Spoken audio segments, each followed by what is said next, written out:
Good morning সবাইকে। কেমন আছো সবাই?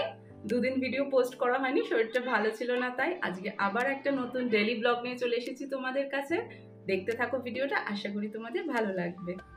সকাল সকাল ঘুম থেকে উঠেই আজকে প্রথমেই হেয়ার অয়েল লাগাতে বসে গেছি। অনেক দিন চুলে তেল লাগানো হয়নি, চুলটা খুব ড্রাই হয়ে গিয়েছিল। আর এই বর্ষাকালে যা চুল উঠছে, আর কদিন পর বোধহয় টাকমাথা হয়ে যাবে। এখানে মেয়েকে স্কুলের জন্য রেডি করিয়ে দিচ্ছি।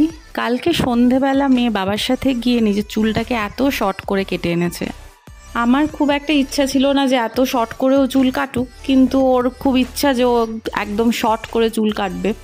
তো তাই জন্য বাবাকে পটিয়ে পাটিয়ে নিয়ে গিয়ে এরকমভাবে শর্ট চুল কেটে এসেছে। ওর খুব পছন্দ এটা, তো যাই হোক, ওর খুশি হলেই খুশি আমিও।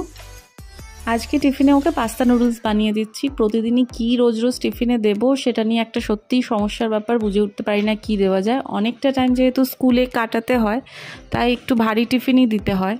ব্যাস, এবারে টিফিন রেডি। এবারে চললেন ম্যাডাম স্কুলে বাবার সাথে। স্কুল থেকে ফিরেই সারা দিন স্কুলে কি হলো সেটা যতক্ষণ না আমার সাথে শেয়ার করবে ওর ভালো লাগে না।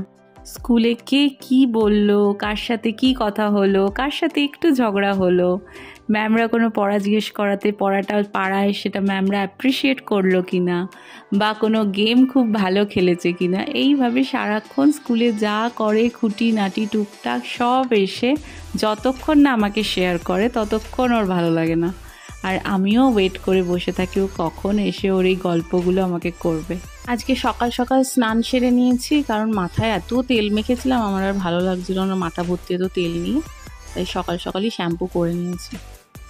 আর এদিকে ভাস্কর মেয়েকে স্কুলে দিয়ে এসে বাড়ি ফিরে আমাকে চারিদিকে দেখতে না পেয়ে খুঁজে বেড়াচ্ছে, ভাবছে বউটা গেল কোথায়। সকালবেলা স্নানের পরে আমি মুখে একটু ফেস সিরাম লাগিয়ে নিই, তারপরে একটা সানস্ক্রিন লাগিয়ে নিই। কারণ সবসময় যে বাইরে গেলেই সানস্ক্রিন লাগাতে হবে এমনটা নয়, বাড়িতে থাকলেও সানস্ক্রিনটা লাগানো উচিত। কারণ আমরা অনেক সময় আগুনের তাপের সামনে থাকি যখন রান্না করি, আর তাছাড়া বাইরে তো রোদের তাপও থাকে, তো ঘরের মধ্যেও আমাদের সানস্ক্রিনটা লাগানো উচিত। আর আমার নখটা দেখো এখনও সেই কালো হয়ে আছে, সেই বোর্ড দিয়েছিলাম সেই কালি লাগিয়ে দেয়, সেই কালি এখনও আমার যায়নি। মেয়ের স্কুলে যেহেতু প্রতিদিনই ক্লাস টেস্ট চলতে থাকে, তাই মনে থাকে না কোন দিন কোনটা পরীক্ষা আছে, তাই জন্য এইভাবে আমি প্রতিদিন বোর্ডের ডেট অনুযায়ী কি কি টেস্ট আছে লিখে রাখি।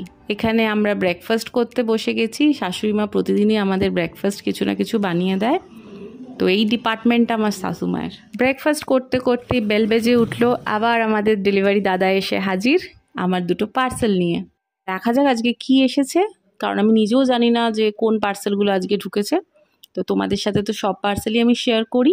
এটা আমি আমার মেয়ের জন্য একটা বার্গেন্ডি কালারের টপ অর্ডার করেছিলাম, বাট এটা তো আমি অর্ডার করিনি, রং প্রোডাক্ট পাঠিয়ে দিয়েছে বোধহয়। অনলাইন শপিংয়ে এরকম প্রবলেম মাঝে মাঝে হতেই থাকে। যারা অনলাইন শপিং করো তারা জানো এরকম প্রবলেম ফেস করতে হয়, মাঝে মাঝেই রং প্রোডাক্ট চলে আসে, বাট সমস্যা কিছু না, এটা রিটার্ন হয়ে যাবে। নেক্সট হলো রিও গার্লসের দুটো টি শার্ট। এটা আমার একটা বান্ধবী তার মেয়ের জন্য অর্ডার করে দিতে বলেছিল। এটা 9 থেকে 10 বছরের বাচ্চাদের জন্য। প্রথমটা হলো হোয়াইট কালারের টি শার্ট, আর সেকেন্ডটা হলো একটা স্কাই ব্লু কালারের টি শার্ট। দুটোই কটন আর ভীষণ সফট। এগুলো রেগুলার ওয়্যারের জন্য। আজকের মতো এখানেই, পরে আবার কথা হবে তোমাদের সাথে। ভালো থেকো, সুস্থ থেকো।